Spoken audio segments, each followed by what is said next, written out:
believe we're going to get started, and hopefully our final speaker, who is going to go later towards the program, will have plenty of time to join. So I wanted to sincerely thank you all for being here and joining us across many time zones for this webinar. To introduce myself first as the moderator, I'm Nathan Wilsey. I'm a PhD student at the School of Marine and Atmospheric Sciences at Stony Brook University, where I specialize in crustacean fisheries. And I'm here to moderate this workshop, which is an output of the Crustacean Task Force, itself an international working group from LENFEST, the Environmental Defense Fund, and our own group within the university. The goal of the Crustacean Fisheries Task Force is to develop guidance on scientific and management approaches for crustacean fisheries within our member countries, which are the United States, China, Indonesia, and the Philippines. Crustacean fisheries are of unique and growing importance in these nations, and typically are managed for fisheries output and conservation quite differently from finfish and require somewhat unique expertise. Stock enhancement is the subject of our webinar today and is practiced in hatcheries for finfish, but the application of stock enhancement to crustaceans and crustacean fisheries is growing. So to discuss this developing management strategy, we've invited 3 expert speakers. Each will give a brief presentation followed by an open question period. So please type any questions you have or want to ask our experts into the Q&A section at the bottom of the Zoom interface at any time, and following each talk, I will moderate the discussion and try and answer as many questions as possible in the time that we have. So to begin, I'd like to invite Dr. Ben Daly to begin this webinar. Dr. Daly is a project manager at the Alaska Department of Fish and Game. He has a wide expertise in managing the harvest of Alaskan crab species and can speak from the perspective of both research and fisheries management on this topic. So please share your screen and begin whenever you can, Dr. Daly. Thank you.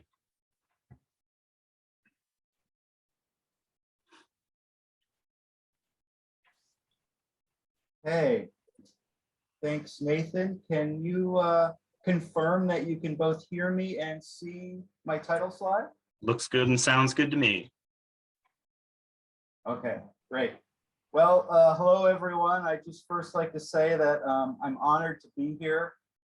Thank you, Nathan, for the invitation to speak, and thank you all for carving out time in your busy schedules to listen in. As Nathan mentioned, my name's Ben Daly. I currently work for the Alaska Department of Fish and Game. I'm based in Kodiak, Alaska, as a research coordinator in the westward region. And for us, the westward region means waters around Kodiak Island, the Aleutian Island chain, as well as the eastern Bering Sea. So quite a large area.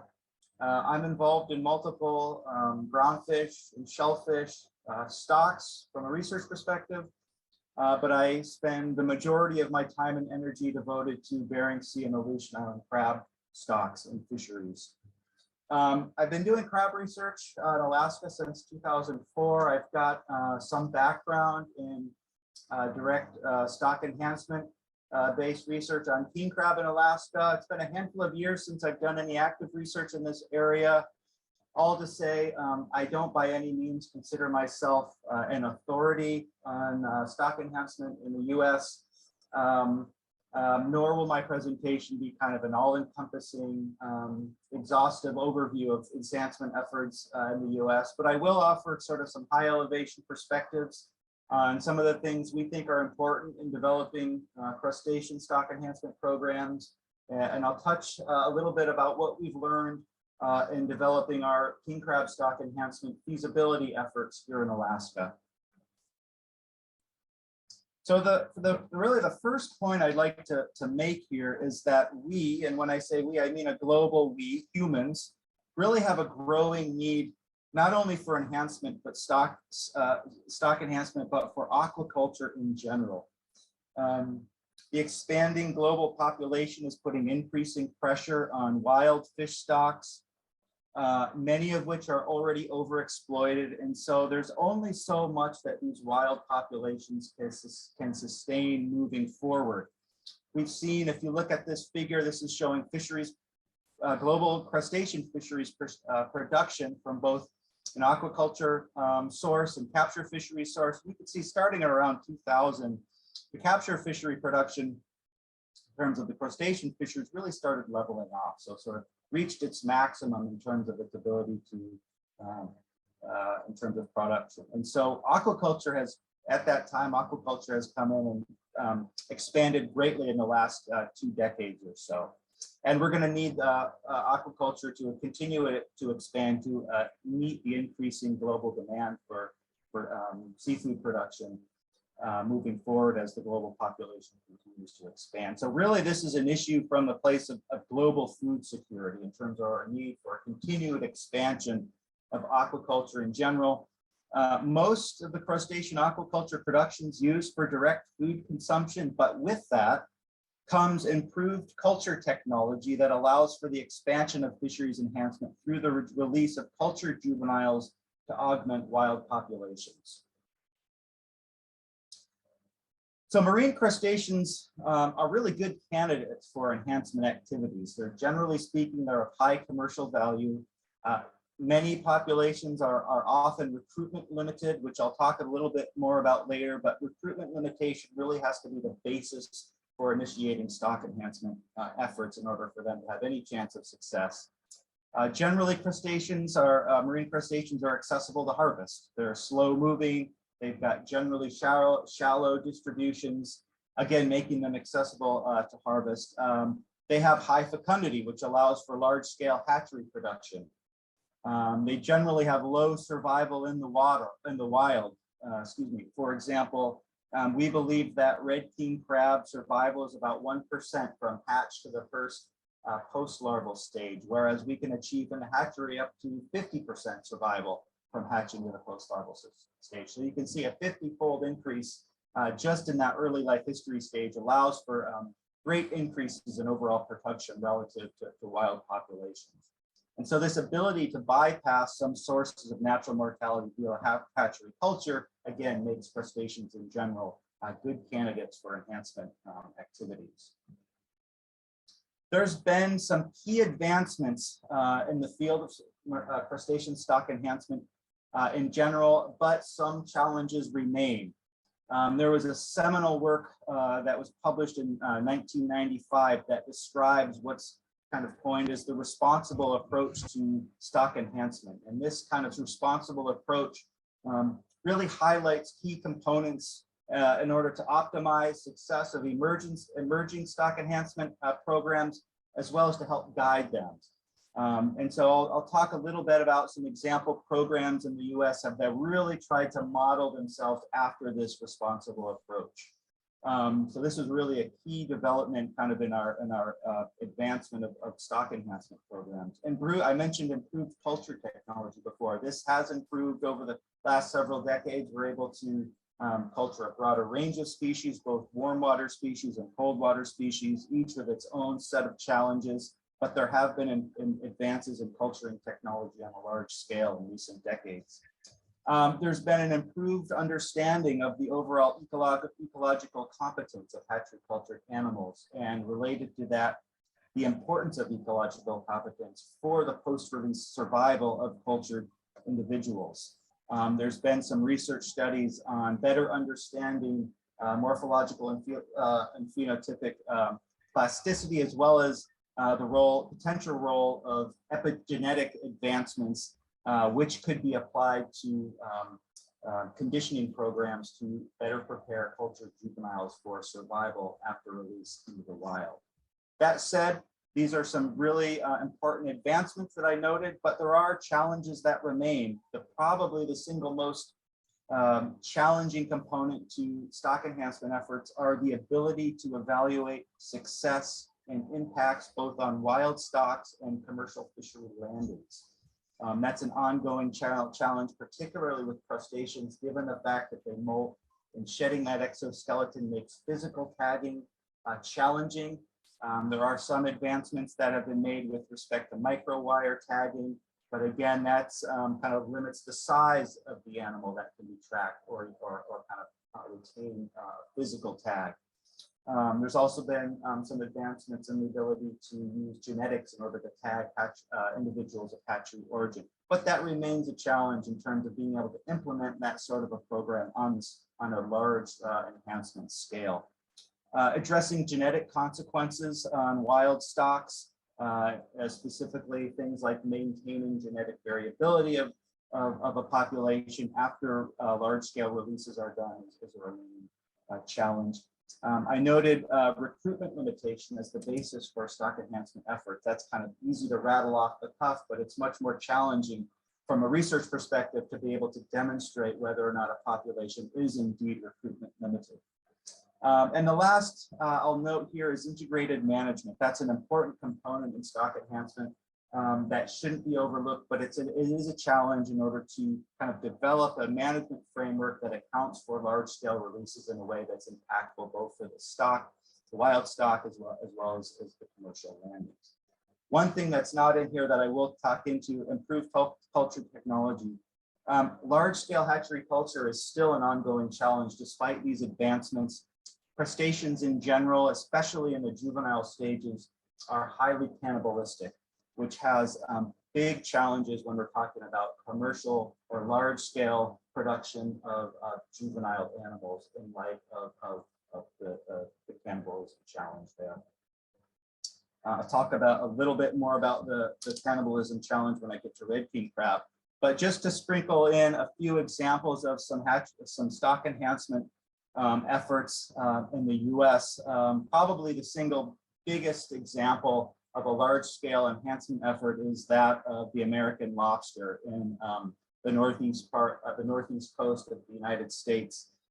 Hatcheries have been created throughout the New England coast, dating back to the late 1800s through the 1900s. And over that span of time, there's been sporadic releases of both larvae and juveniles. Kind of pulses in terms of the magnitude of these releases have kind of been intermittent over that broad time period. Probably the peak in releases occurred in the early 1900s, where there were several 100,000 up to 1 million larvae released annually on the coast of New England.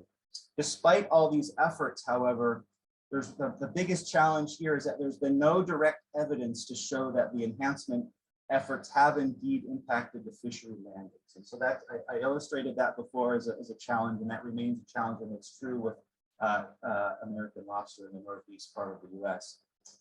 With that, an interesting dynamic here is that in the recent 10 or 15 years, New England lobster has experienced some of the highest commercial landings in history.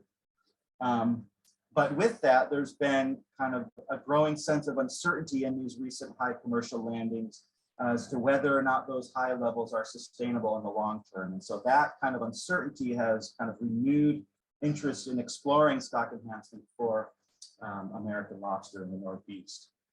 Some of that more recent work has been based on looking at ocean-based nursery grow-out techniques in order to produce larger juveniles in an effort to improve post-release survival. The belief being the larger the animal that's released, the end result will be higher overall survival, perhaps more kind of site fidelity behavior in the release sites. So another example, and this is, I think I'll kind of describe as sort of a shining star as far as a program that really tried to follow the responsible approach, and that was the Chesapeake Bay blue crab stock enhancement effort. There were, in this population, there were dramatic declines starting in the 1990s. Coupled with that, evidence of recruitment limitation, and with those two pieces, this recruitment limitation evidence, declining stock, the Blue Crab Advanced Research Consortium was formed.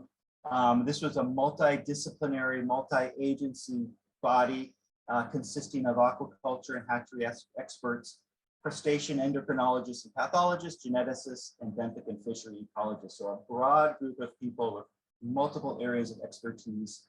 It was a multiple-year program that was set up to assess the potential for stock enhancement, sort of a proof of concept or a feasibility study.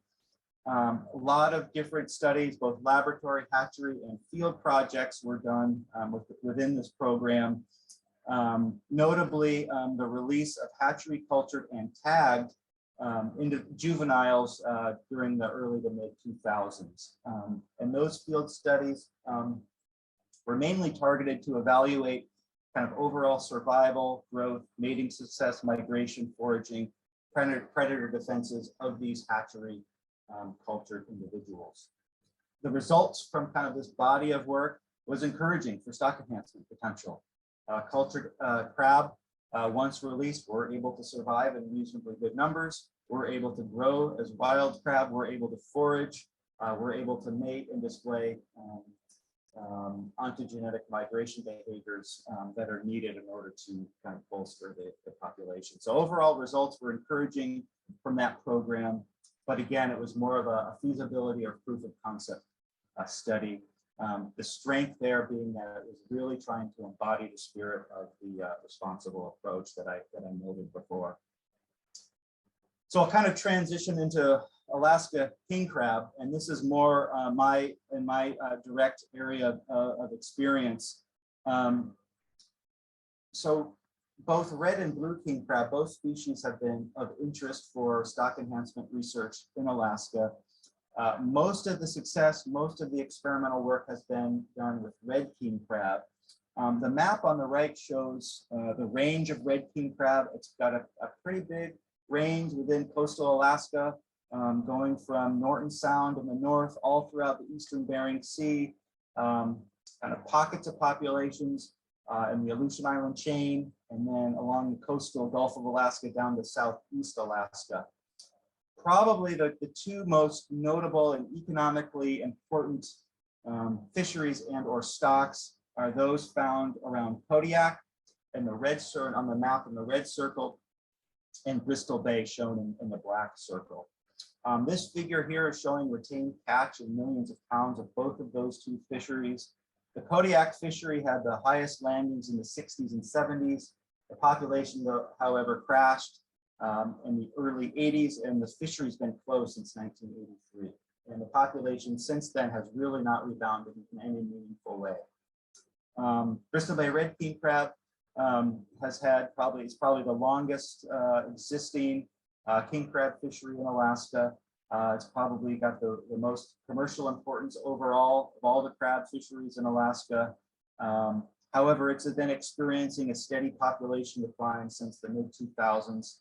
And this last season, the 2021/22 fishery was the first time the fishery was closed since the mid 90s.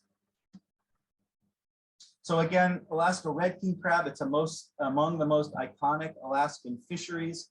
It's very charismatic. I can't talk about Alaska crab fishing without noting the TV show, The Deadliest Catch, which is continuing as I understand it. It's been on for an incredible amount of seasons, something like 14. But it's a charismatic fishery, big boats, extremely cold weather, rough conditions. But there's been populations of red king crab throughout the state, most of which are in a depressed population status throughout the state of Alaska. I mentioned the Kodiak fishery being closed since 1983. The Bristol Bay stock has been in decline for many years and was finally closed this last season. Alaska red king crab could be good candidates for stock enhancement because of the fact that they're thought to be recruitment limited, and the population bottleneck is thought to occur in the early life history stages. And a little bit about the red king crab life cycle. The fertilized embryos are on the female for about a year. They hatch over a span of several weeks in the springtime. There's 4 pelagic or zoeal larval stages, the total of which lasts for about 2 months. After that, there's 1 semi-benthic post-larval stage where they're searching for suitable benthic habitat. Structurally complex habitat is critical for them at this stage because of the fact they're highly vulnerable to predation.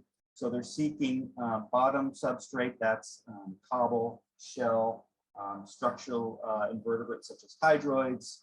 And so they need this structurally complex habitat in order to hide from predators. Once they settle from the bottom, they remain in the complex habitat and display cryptic behavior for about 2 years. Once they're on the bottom, after 2 years, they start to outgrow that complex habitat, move away from the complex habitat, start forming pods as a predator defense mechanism in place of the crypsis. So it's these first 2 years of life, larval stage, post-larval, and then early juvenile stages that we believe are the population bottleneck. We suspect most of the mortality for this species is occurring during the larval stages. So again, it's kind of pointing towards a possible candidacy for stock enhancement efforts for these reasons. So the decline of the Kodiak stock, the decline of other blue king crab stocks throughout the state caused the initiation of a program that stands for Alaska King Crab Research, Rehabilitation, and Biology Program, or ACT-CRAB. This program is similar to the one that I noted for blue crab in Chesapeake Bay. It's a multi-agency, multidisciplinary program that was created in 2006. And its goal was to begin to assess the feasibility of stock enhancement for king crabs in Alaska. So again, this is a feasibility program or a proof of concept program that's again aiming to conduct research to explore the feasibility. And the first thing that the group tried to establish was focusing on hatchery culture and developing large-scale culturing techniques. Is it possible to grow a cold water species such as king crab on a large scale? There's been numerous studies that have had success culturing cold water species, including king crab on a small scale. But we are setting out to do something that hasn't quite been done, and that was culture these slow-growing cold water species on a large scale. We focused on things such as optimizing diet, density, temperature, etc. And over the first handful of years of the program, the hatchery culture technology was established in a way that we were able to ramp up production over a short period of time, and we're able to achieve about 50% survival from hatch to the first settling post-larval stage, which in our mind was a great success, given the likely low survival that's in the wild. So after we kind of established the possibility and the feasibility of large-scale hatchery culture through the juvenile stage, we focused on juvenile hatchery culture. And we quickly realized that the biggest production bottleneck for juveniles is cannibalism. It's quite pervasive for crustaceans as in general, and that's especially true for juvenile red king crab. Once they settle to the bottom as juveniles, they start displaying asynchronous molting patterns. And so you have imagine a large communally reared cohort of crabs of several thousand animals. On any given day, you'll have some of those animals molting. As soon as they molt, their brethren will quickly consume them. So because of that, overall survival rates of the juveniles drops off quite dramatically over a short period of time because of the cannibalism. And so this was obvious to us right away.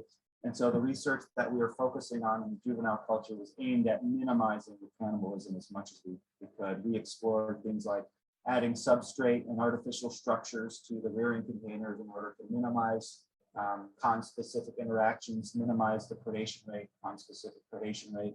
We looked at size grading, stocking densities, diets, individual holding to try to optimize growth and survival, and kind of came to the conclusion that low to medium stocking densities with good diet, good substrate, and periodic size grading is really the best we could do as far as optimizing the trade-off of growth and survival.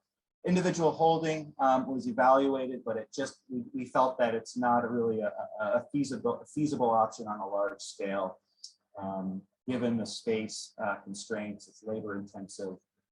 It negatively impacts growth of the animal and introduces a whole suite of other possible problems that we sort of shied away at, such as possibly reducing brain development in a way that could negatively impact the crab behavior. So we felt like individual holding wasn't the way to go on a large scale, and kind of we're moving forward with the idea of communal rearing and trying to minimize cannibalism as much as we can while weighing the cost of releasing animals into the wild at early stages versus late stages. And I'll get into that a little bit when I get into the field research.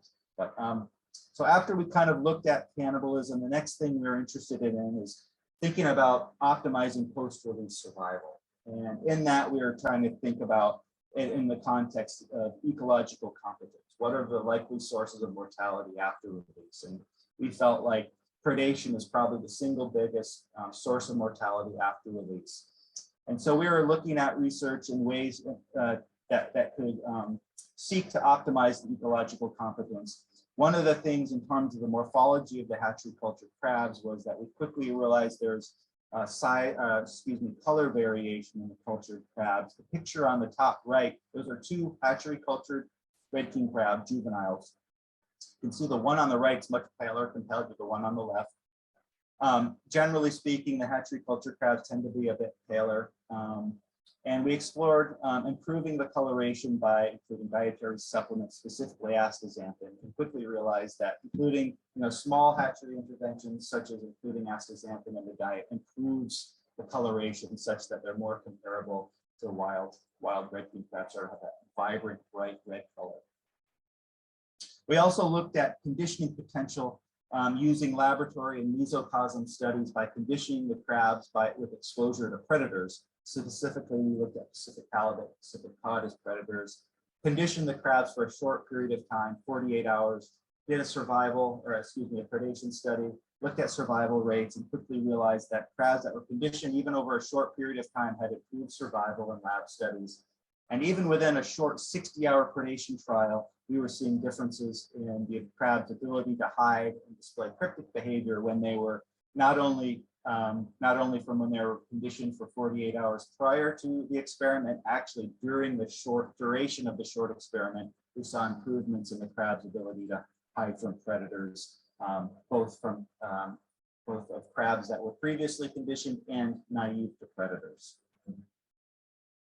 So after we started establishing conditioning potential with laboratory studies, both the behavioral and morphological conditioning potential, we started moving our research into field-based experiments and trying to address questions such as how can we optimize release success of these hatchery cultured animals. And so a suite of the field experiments were done, not only by myself, but a range of other scientists that aim to address predation risk, release density and timing and movement, habitat needs, and recruitment limitation in the context of stock enhancement releases. One of the research projects was done by Jared Weems, who was trying to establish recruitment limitation of Cribbleuf Island blue king crab, which is another stock in the Bering Sea that's been discussed as a possible candidate for stock enhancement efforts. And he was trying to establish whether or not that population was indeed recruitment limited. We suspected that it was. But he was looking at habitat availability and relative juvenile blue king crab abundance, and found that there was very low recently settled juvenile king crab abundance despite available nursery habitat and low predation rates, and kind of came to the conclusion that habitat and predation did not appear to be limiting recruitment, but that in this case they're likely limited by larval supply. So again, kind of reinforcing the idea that this population could be a possible candidate for stock enhancement. Other field experiments looked at release of red king crab at varying densities at varying times of year, and found that there was high initial mortality of released red king crab, about 50 to 70% over around the first 48 hours or so, but that mortality dropped off substantially after that. And kind of the longer term mortality of cultured animals was actually better than other wild crab stocks in other parts of the state when compared to estimated mortality rates from a paper by Lauren Armstrong from 2000. We also realized that yes, crabs emigrate. They move out of release areas and release habitat, so that's something to consider. Releases can occur at high densities without substantial losses in overall survival rates.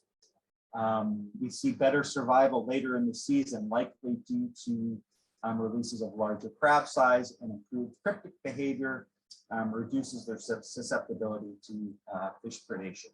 So with that, higher survival later in the season, we sort of have this trade-off between extended hatchery culture and high cannibalism versus high mortality early on in the release season. So again, this sort of poses this interesting trade-off between hatchery production and post-release survival. The next steps in this program are to increase the initial survival after a release by exploring things like predator exclusion devices such as cages or nets, and then further improve ecological competence through conditioning in captivity prior to release. So that's kind of a quick and dirty summary of some of the research that was done on king crab enhancement potential. But I want to kind of zoom back out for a minute and just kind of talk about crustaceans and stock enhancement potential kind of from a high elevation. There's been, when we're talking about cultured individuals versus wild individuals, the literature is fairly rich with examples of differences between hatchery and wild individuals. And when you think about large scale hatchery production, the hatchery culture seeks to optimize production. That's their focus, is optimizing growth and survival. And with that often comes artificial rearing conditions. And so this can lead to sort of this trade-off between survival, release sizes, and extended rearing.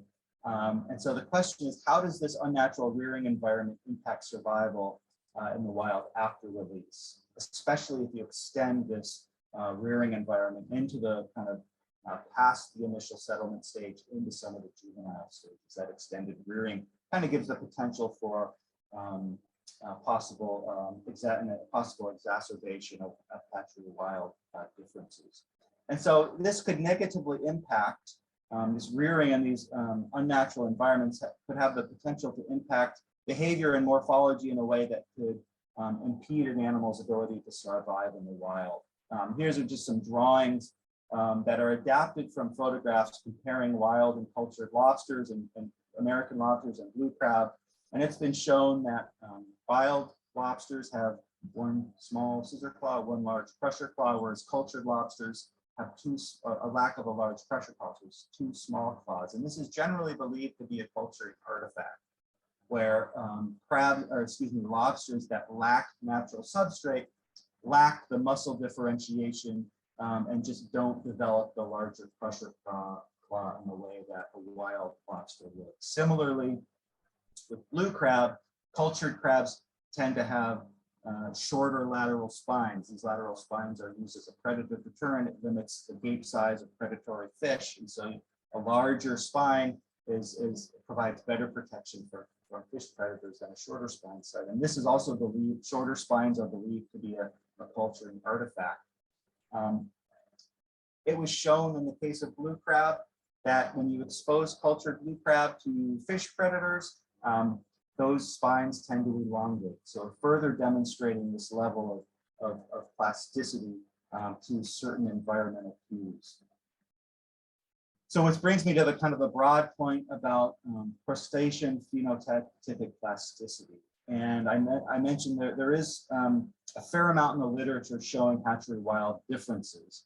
And I don't mean to minimize the importance of those studies at all. That is extremely important research, but simply question whether or not these hatchery or wild differences are biologically meaningful in the context of a stock enhancement program. I think it's important to consider kind of the scale of these differences and whether or not those indeed would be meaningful for post-release survival. And also make the point that these hatchery wild differences demonstrates plastic responses to an unnatural rearing environment, not necessarily an inferiority to wild individuals. And for most species, hatchery culture individuals seem to be reasonably fit for the wild. They seem to adapt quickly. This is not true in all cases for all species, but they seem to adapt quickly to overcome any detrimental adaptations to the unnatural rearing environment.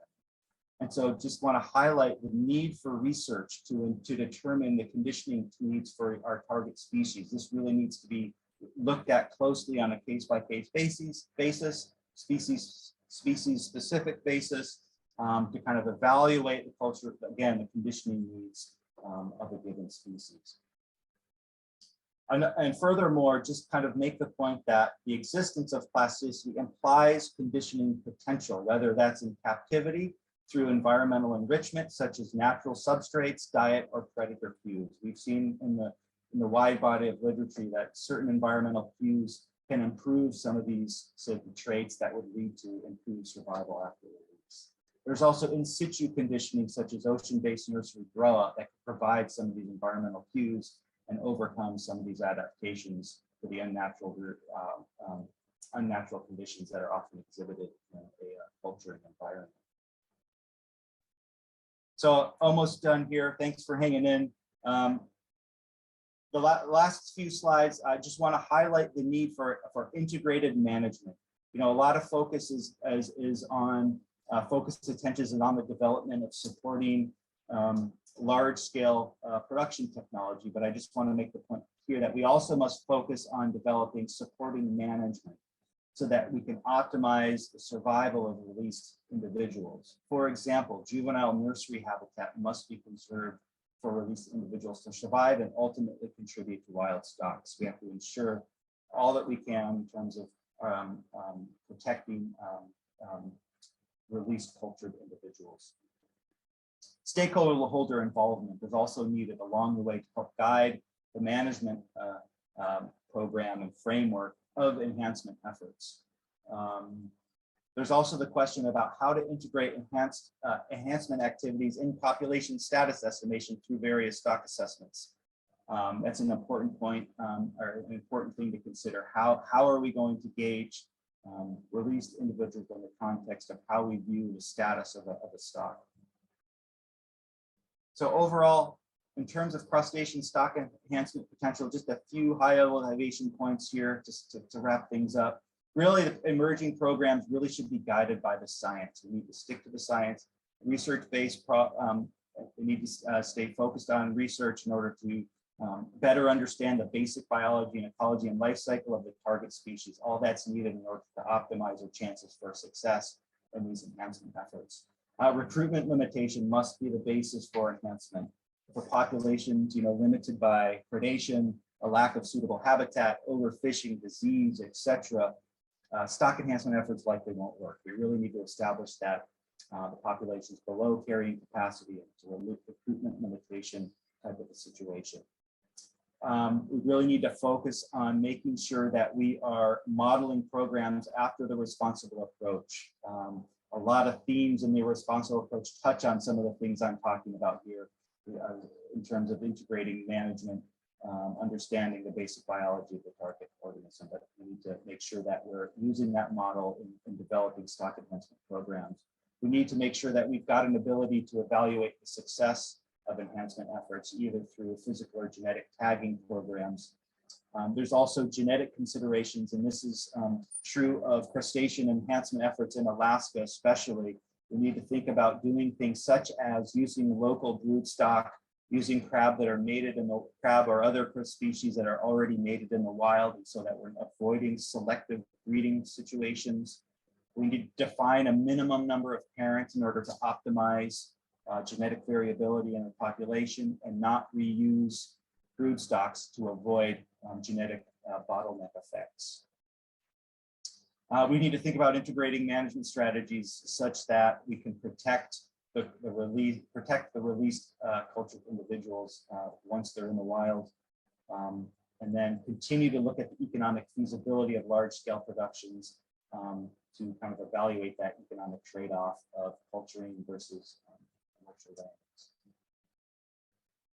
So my last slide here is just to draw a little bit of comparison to salmon enhancement in Alaska. I know the focus here is on crustacean enhancement, but salmon enhancement is common in Alaska. It's in contrast to kind of stock enhancement where we're talking about bolstering the spawning stock. In the case of salmon, it's more of a put and take approach where early life stage salmon, such as smolt, are released with the intent of harvesting those exact same fish and not have, it's not so much that those hatchery-based fish would be spawning and reproducing and bolstering the natural population, but again, it's more of a put and take approach. And in terms of the commercial impacts of hatchery based fish in Alaska, last year, hatchery fish contributed to 28% of the statewide commercial harvest and 25% of the statewide commercial harvest ex-vessel value. I will point out that in the case of Alaska salmon enhancement, there is a genetic policy as well as a disease management program to ensure that, well, in terms of the genetic policy, it sets out restrictions and guidelines for stock transport, protection of wild stocks, and maintenance of genetic variants. So all these things are considered in the salmon enhancement programs in Alaska. Alaska. There are some concerns about straying and displacement of wild stocks, but this is sort of an ongoing debate and a focus of continued research. So apologies if I went a little long there. I'd like to thank everyone for listening, and I'd be happy to field any questions. Thank you. Thank you, Ben. That was that was terrific. So we have quite a few great questions in the chat and the Q&A. For people asking questions, it would be great if we could do it in the Q&A section through the Zoom interface. It makes it a little easier to sort of tag them with answers. In the interest of sort of pushing along to make sure everyone has time to speak, maybe we can just do one or two and then we'll sort of circle back to them. Or Ben, maybe you could go through the Q&A in one of the other presentations and sort of answer some of them individually. To just get into one or two of them, this one, somebody's asking, what's the best way to establish or to have a monitoring program that can distinguish between wild stock and stock enhancement individuals? Yeah, thanks for the question. It's a great question, and it's a challenging one, in particular, especially for crustaceans. I think there's two possibilities. I think we need to identify, cultured individuals either through a physical tag, such as a microwire or elastomer type tag that's injected under the shell and is retained through the molt. And that is the big challenge with crustaceans, right? Because they molt, external tags are shed with this exoskeleton. So we need to think about an internal tag. There has been some work with microwire. I think, I know for sure with blue crab and Chesapeake, I think with lobster as well in New England-based enhancement. The challenge there, though, is it requires a minimum size animal in order to successfully inject a microwire such that it's retained. We did consider this with king crab, and in the case of king crab, at least, because it's a cold water species, to get the minimum size that would be needed for a physical tag would require like extended rearing, likely a year or more. And so that was just one of the major challenges with physical tagging, at least with king crab, is culturing them to a size that could be conducive to a physical tag. Now, the alternative to that would be some sort of genetic mark where you could look at a genetic signature to distinguish individuals of hatchery origin. I think that on a large scale is probably more viable. But then again, you need the research that can establish the needed markers that will be able to distinguish hatchery versus wild, and you've got to have a monitoring program of the scale that's meaningful in order to process numbers of animals that's meaningful to be able to answer some of these questions. So it's a big challenge, but I think getting back to your original question, it's about marking cultured individuals somehow, either with a physical tag or genetic type tag. All right. Well, again, thank you. Terrific talk. And if you or any of the other panelists are willing to sort of go through the Q&A questions and maybe take a look to any we might not get to answer sort of face-to-face here. In the interest of keeping on time, I'm going to invite Dr. Wenbin to speak. He is the Deputy Director at the Department of Fishery Resources and Ecology, specifically within the Marine Fisheries Research Institute in Zhejiang, China. As well as a member of our Crustacean Task Force working team. So he has wide expertise in Chinese crustacean fisheries, monitoring and assessment, some species of which already have stock enhancement programs developing. So please begin your presentation whenever you're ready, Wenbin, and thank you.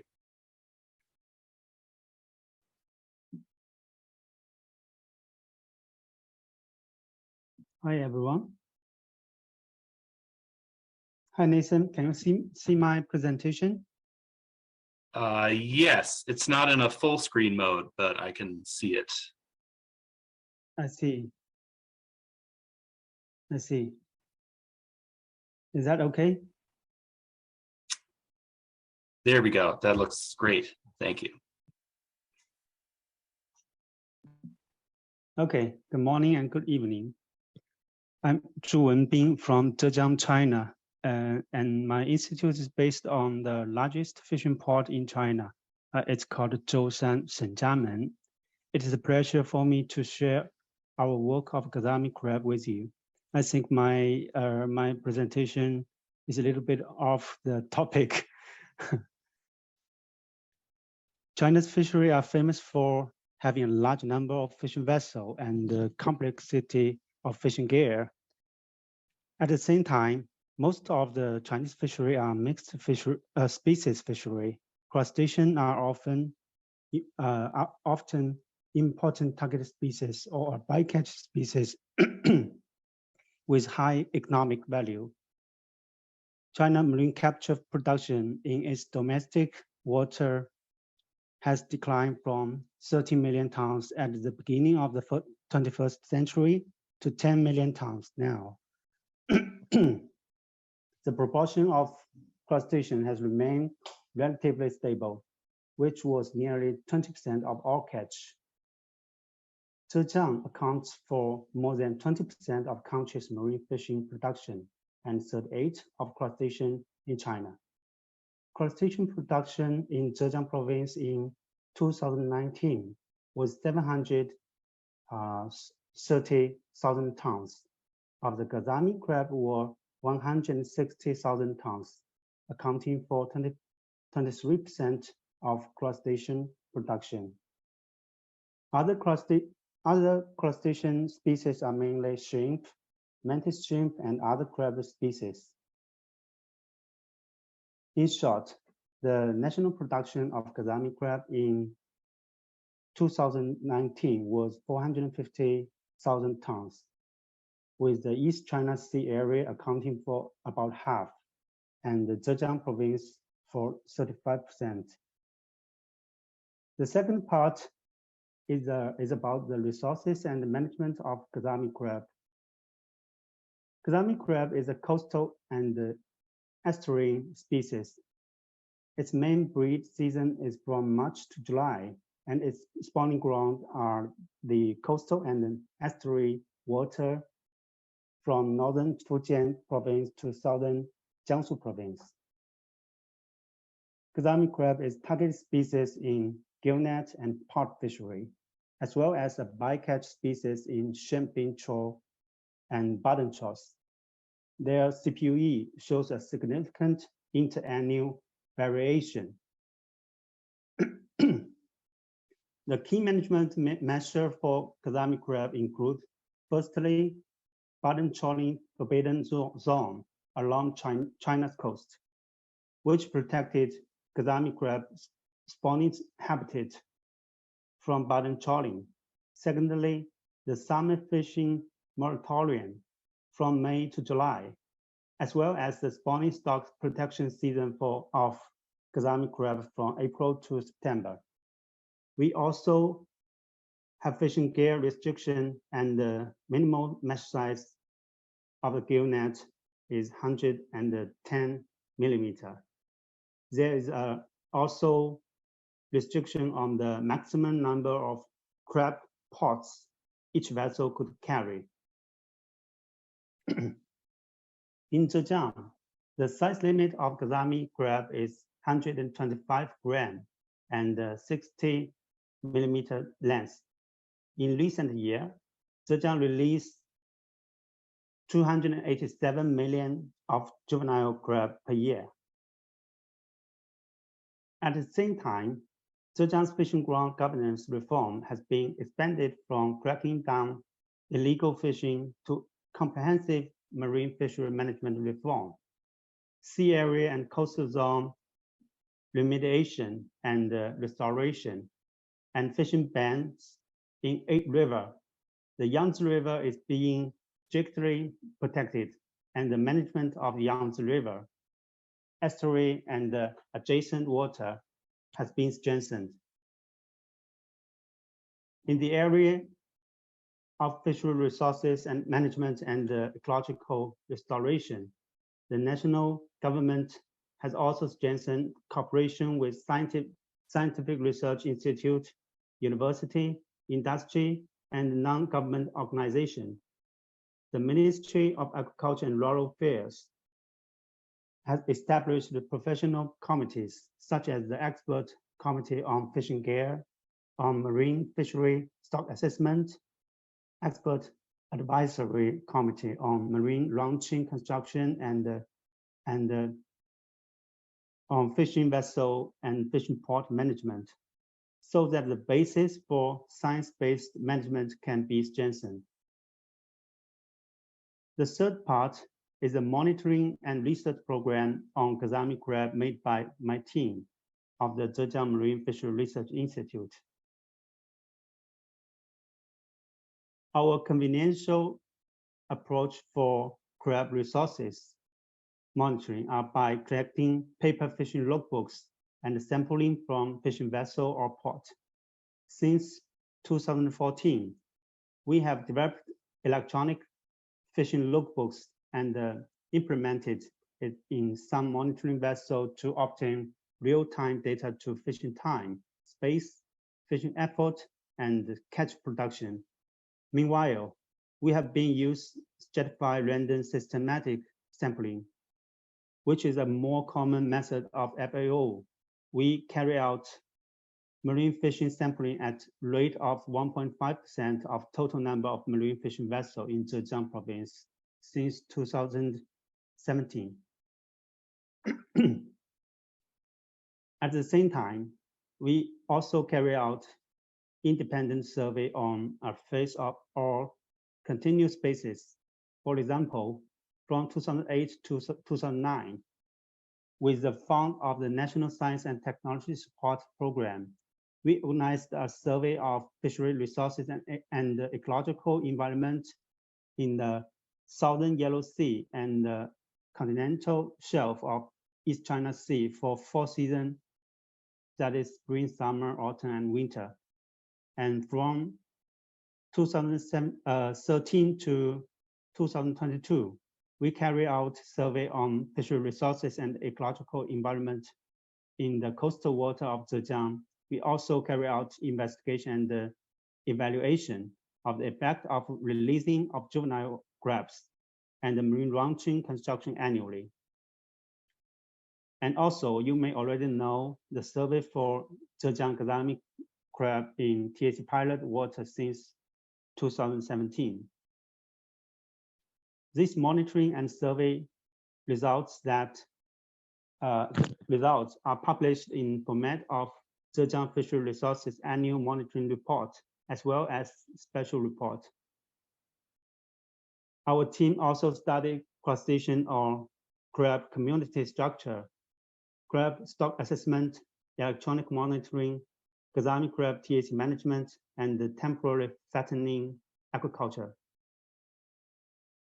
On the community structure, we found that the Gazami crab of the Southern Yellow Sea and Northern East China Sea shelves are divided into 3 communities, with water depths being the main influencing factors on the spatial distribution.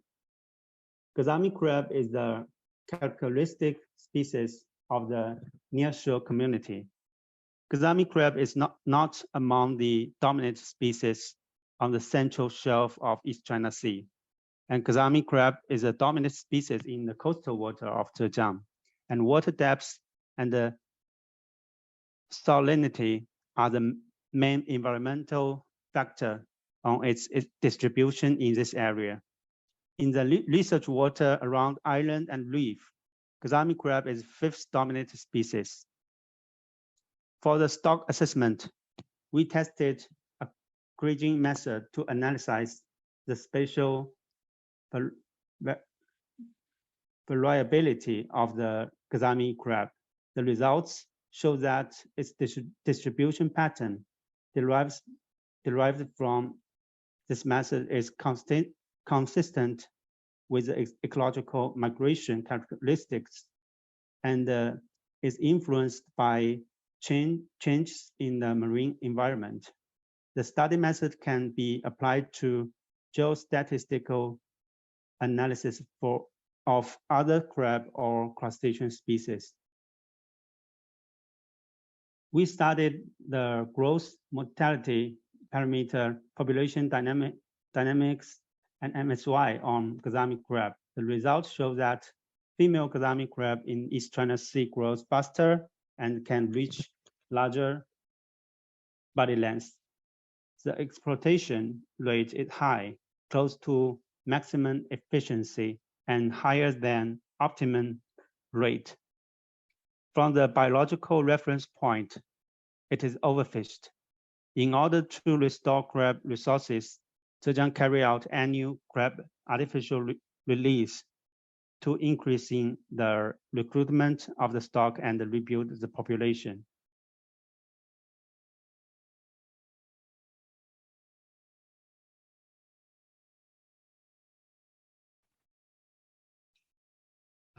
Pardon me, Wenbin, your sound has cut out, unless that's just on my end.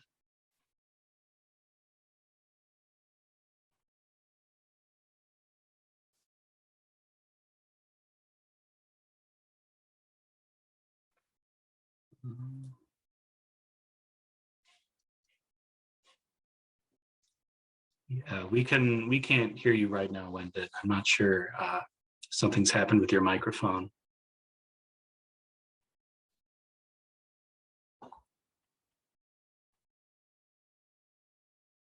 Still can't hear. Okay, I'll keep on going. Here we go. Okay, professor from Zhejiang Ocean University also conducts research on estimation of the releasing capacity and the analysis of spawner recruit of Gazami crab. With advance in technology, we are now able to monitor fishery activities through satellite tracking, onboard camera, and electronic fishing logbooks. We collaborate with Dr. Zhang Shenmao of East China Sea Fishery Research Institute of the research on fishing behavior based on Beidou BMS data. For example, in gillnet fishery, we can extract effective operating time, period, and space by distinguishing the difference of the fishing vessel speed in setting net, hauling net, and navigation. It can also provide data on the vessel's entry and departure from fishing port, heat map on fishing activity, and the distribution of fishing hours in a year. The term of management, we use TH pilot as an example to share experience of fisheries management reform. And we summarize the lesson learned from the implementation of the monitoring system in TH pilot.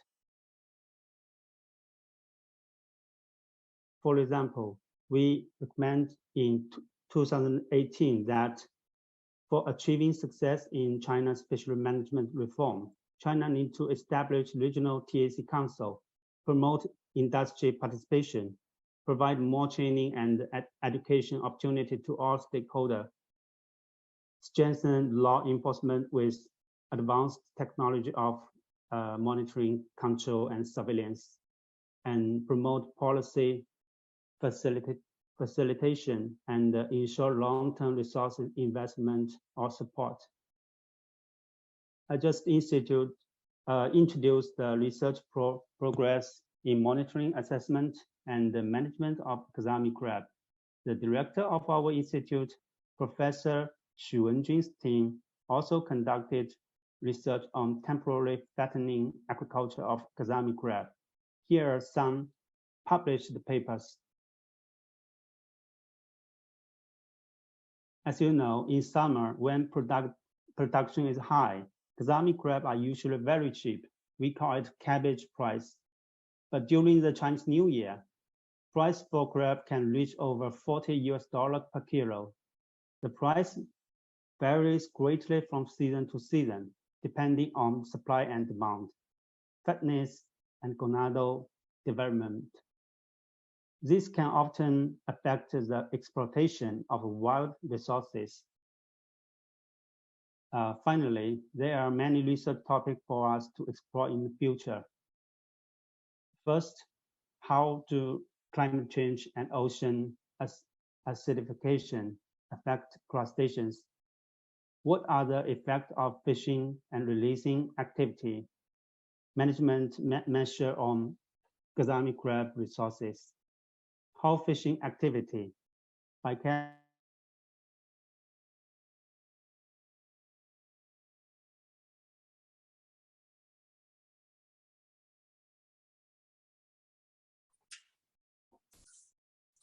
Wenbin, it looks like we might have a slight internet disconnect hiccup here with you. So I guess we'll give you just a moment to see if, oh, looks like your connection's back. Okay, I'm finished. That's all. Thank you. Oh, perfect. Thank you so much for your presentation. I guess we're running a little behind because there's been so much great discussion. So I think we're going to jump right into our next speaker. I see Ben has been very vigorously answering everyone's questions in the Q&A section. So please, if you have any questions for Wenbin, please include them there. Thank you, Wenbin, very much. Our final speaker, Ibnu Rusti, is an expert in the field of blue swimming crab hatchery production. He is a senior researcher for the Research Institute for Mariculture in Bali, Indonesia. Most currently, he's worked on preparing blue swimming crab and mangrove crab seed for aquaculture activity to supplement low levels of natural recruitment. So Ibnu, please start your presentation whenever you're ready, and we're happy to have you.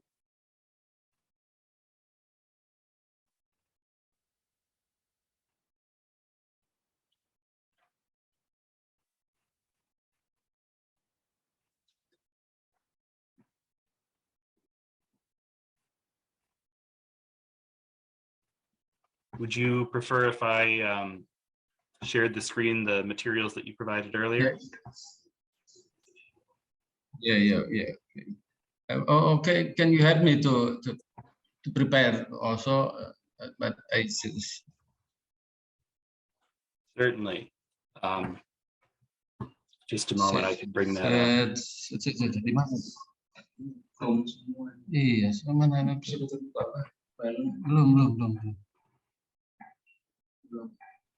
Oh, sorry. Ini mas. Okay. Exit. Sorry.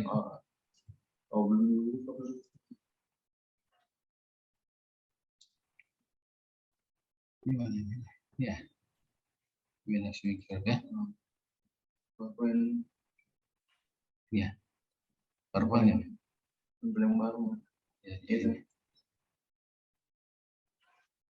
Berbuka Zoom-nya lagi.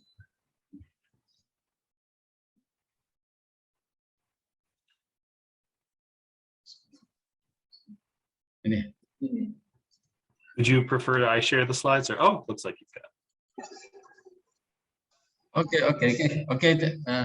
Are you here? Yes, but we're seeing the full PowerPoint, yes, okay. not just the full screen. There we go. That looks great. Thank you very much, Nathan, and all. Yeah, thank you very much. I'm sorry for my delay, and because the limit of time, I will introduce myself. My name is Ibnu Rusti. I'm from Gondol, Bali, Research Institute of Gondol, Bali, and this time I will present about the seed production of blue swimming crab, Portunus pelagicus, an initiative for stock enhancement activity in Bali waters, Indonesia. The blue swimming crab, Portunus pelagicus, is economically in Indonesia, important also in Asia Pacific region.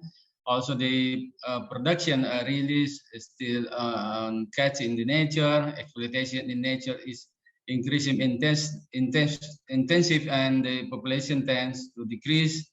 Also, the seed production effort has been successfully, but still not enough from our government to supply seeds for aquaculture in the people and restocking program in their natural habitats. So I try to. This is from my experience. I get the broodstock from the wild, and then we try to hatch out and rearing the larva, and we got the period of opportunist pelagic in rearing condition. I mean the control condition from so this summarized from this figure.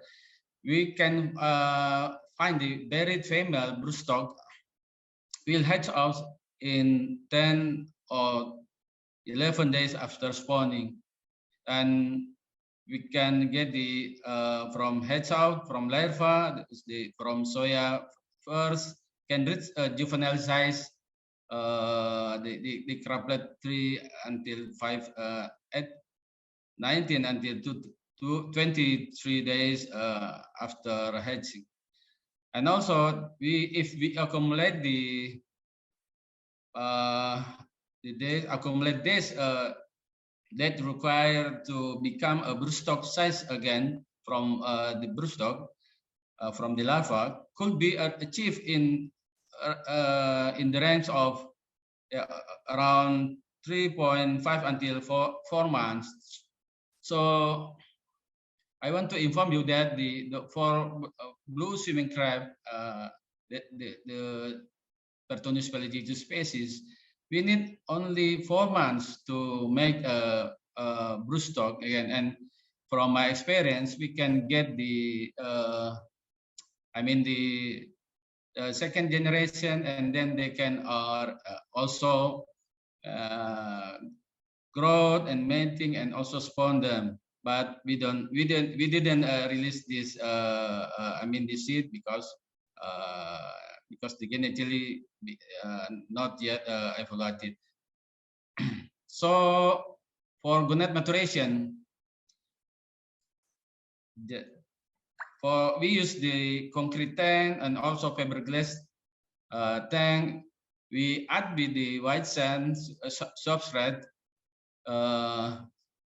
and the thickness about 5 centimeter, and also the broodstock we use with carapace weight 10 until 15 centimeter, water exchange, and also fluid throw system. Feed type we apply the trash fish and club meat 10 until 12% per day. Spawning naturally without ablation, and also the fecundity we find around the 500 until 1 million eggs, and also the high hatching rate around more than 98 until 99%. Also for larva rearing, we use the the fiberglass tank, this cylinder, also the cylinder tank, and the volume around 1 until 5 ton salinity, the seawater salinity. We keep the temperature by using the thermostat to keep the temperature at least 29.5 to avoid the stress from the soya. Also the stocking density, we using the low density 50 until 75 pieces per individual per liter. So water exchange we didn't do. We just using the water recirculation system without water exchange during the larva rearing. Also for the feed we use the Brachianus, and after they reach to soya 3, we up to the Artemia and also the artificial feed. Rearing period for rearing soya and to Megalopa between 10 until 12 days, and surplus product more than 40 until 70%. You can see the figure of our larva rearing tank, using fiberglass and also concrete tank. And also for after the megalopa, we transfer and we rearing the megalopa to crablets.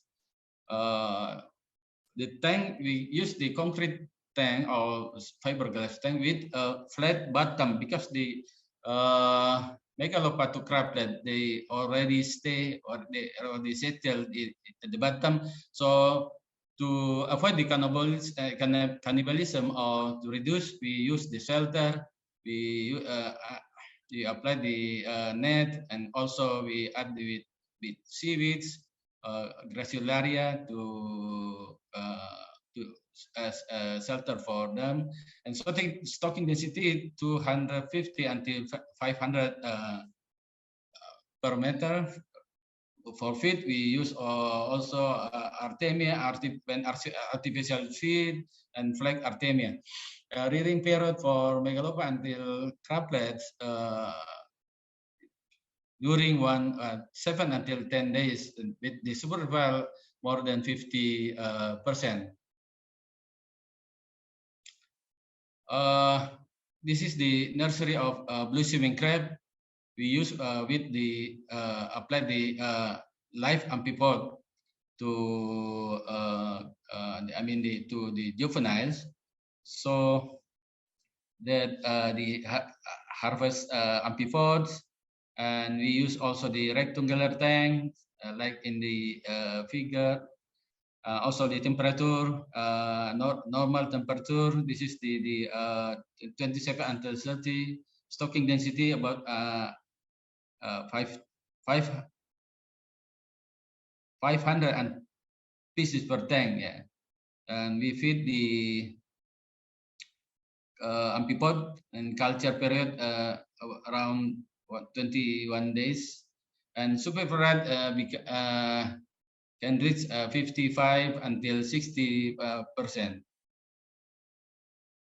This juvenile live amphipod, you can use the growth, carapace length, and also the carapace weight, and also the growth of juvenile during 21 days. The culture, we can get the survival around 55 until 20%, and also the growth after 21 days, we can get the 5.4 gram the weight of juvenile. And also this is the harvest and packing activities. We used also the the seaweed to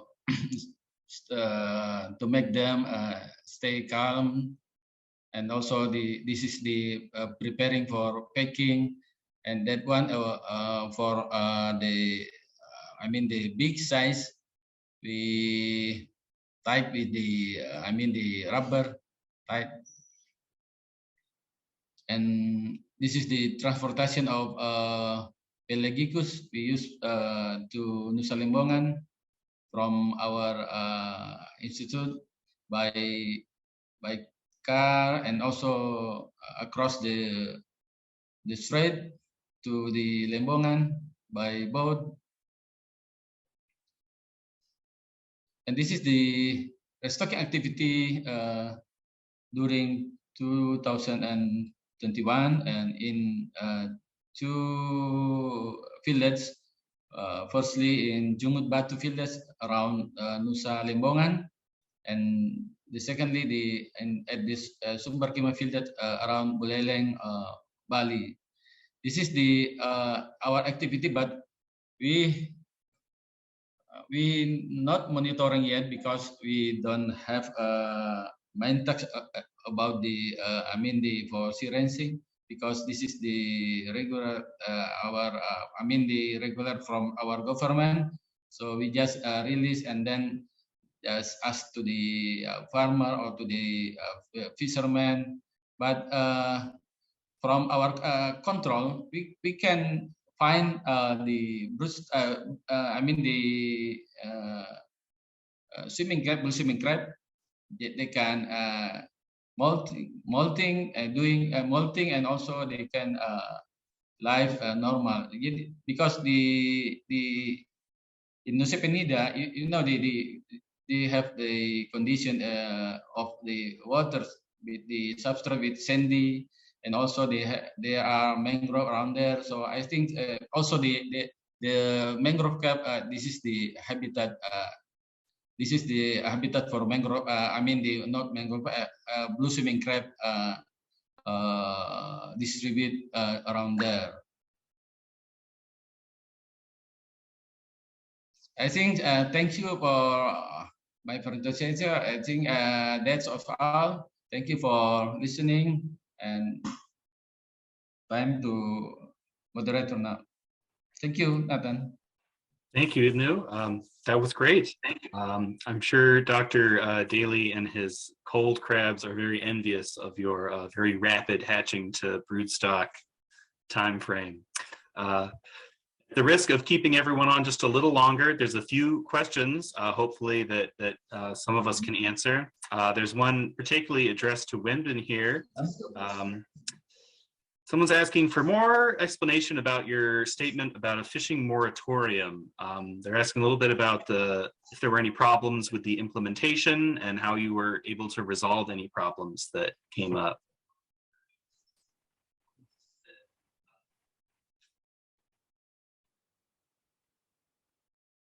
Moment. I think some closure are well enforced in China because fishermen, as a direct stakeholder, are very willing to comply.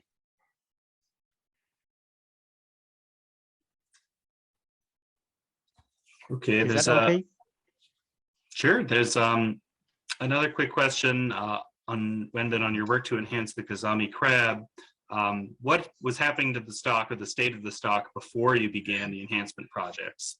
And is there sort of an appreciable measure to what extent the stock enhancement has affected the stock? As you know, the swim crab resources are going up and down. Like I mentioned before, like CPUE, it's not stable. And after enhancement and releasing of juvenile crab, it became more stable. The stock is more stable now. Great. Well, if there are no further questions, I'll give it just a few more seconds if anyone's typing one up for any of our presenters. But I want to thank the presenters especially, and also all of our attendees for being here and giving these great talks, and for the stimulating dialogue and interesting questions. I certainly learned a lot. So we'll have a recording of this talk available pretty quickly for anyone who would like to refer this, our discussion here, to anyone else. And I suppose I'll bid everyone a fond farewell and a fair evening and morning, depending on your time zone. So thank you all for being here. And I guess we'll leave it at that. Thank you. Thank you.